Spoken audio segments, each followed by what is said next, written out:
John 9:13 through 15.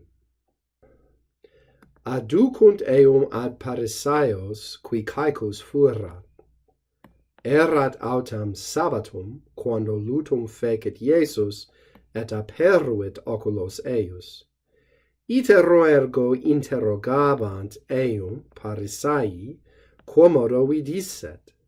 Illautem dixit eis, lutum posuit mihi super oculos, et lavi et video. They bring him to the Pharisees, he who had been blind. And it was the Sabbath when Jesus made mud and opened his eyes. Therefore, the Pharisees again were asking him how he had come to see. And he said to them, he put mud onto my eyes, and I washed, and I see.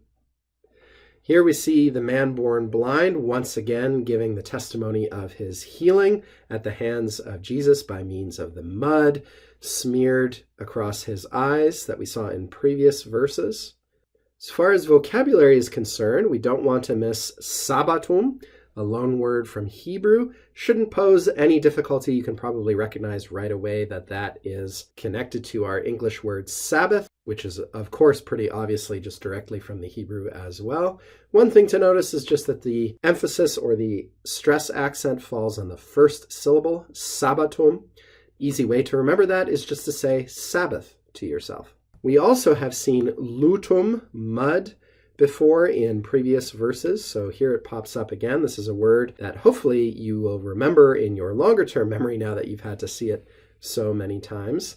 Aducunt is relatively easy to parse because we can see the preposition added to the verb duco there, to bring or lead somebody up to somebody else. And of course, that's what happens. It appears in association with that original preposition here, which is repeated, aducunt. You might ask, why couldn't you just say aducunt eum Parisaios? Well, because even when prepositions are used in composition, in the composition of verbs, very often they're repeated anyways to make up the full syntax of a phrase. Aducunt eum ad Parisaios qui caecus fuerat. I think this calls for some discussion here, because it could potentially confuse you. In Latin, this qui is initially ambiguous because we know, or at least hopefully you remember, qui could be nominative masculine plural. And you might be tempted to take it that way at first blush, coming as it does right after Parisaios. We know, actually, however, that it refers to the same thing designated by eum, and we know that because it is singular and masculine. And you might say, well, isn't this sort of awkward in Latin? Shouldn't the relative clause immediately follow the pronoun which designates the person being elaborated on in the relative clause? And yes, that very often is the case, that a relative clause will immediately follow a pronoun or a noun like this that is going to be further defined, but it doesn't have to.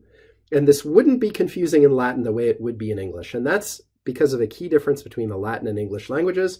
In English, word order is absolutely vital to meaning most of the time. You can radically change the meaning of a sentence by shifting the order of a word or a phrase, but that is much less the case in Latin. It's not that word order doesn't matter at all. It does matter for reasons of style and emphasis and clearing up ambiguities and all sorts of other things.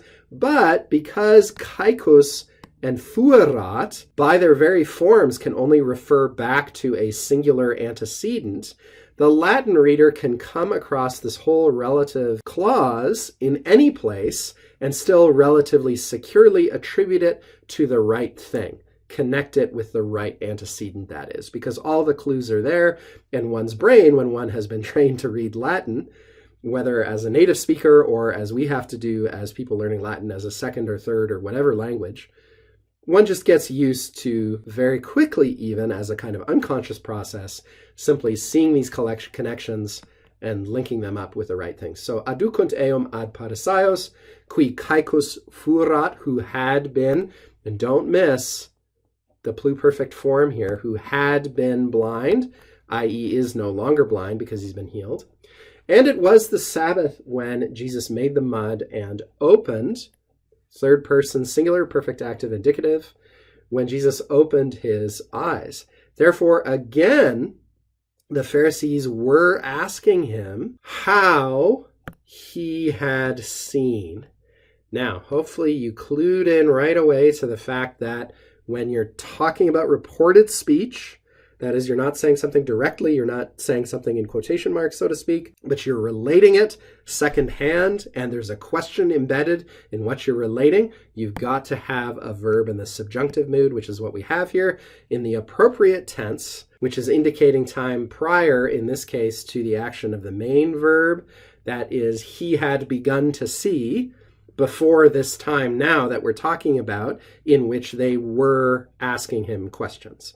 So they were asking him how, there's our question word, which introduces an indirect question, subjunctive mood. They were asking him how he had seen, literally. In English, we would have to say how he had come to see, how he had gained his sight, some kind of circumlocution like that. The Latin's more direct. And he, or we might say, but he, that is the blind man, said to them, he put mud on my eyes, literally for me, or on the eyes which are to me. We saw dative of possession when we talked about this phrase in a previous verse. In English, we would simply say, he put mud on my eyes, and I washed, and now, switch to the present tense, I see at this very moment. So we've got to pay attention to the different tenses going on in this verse.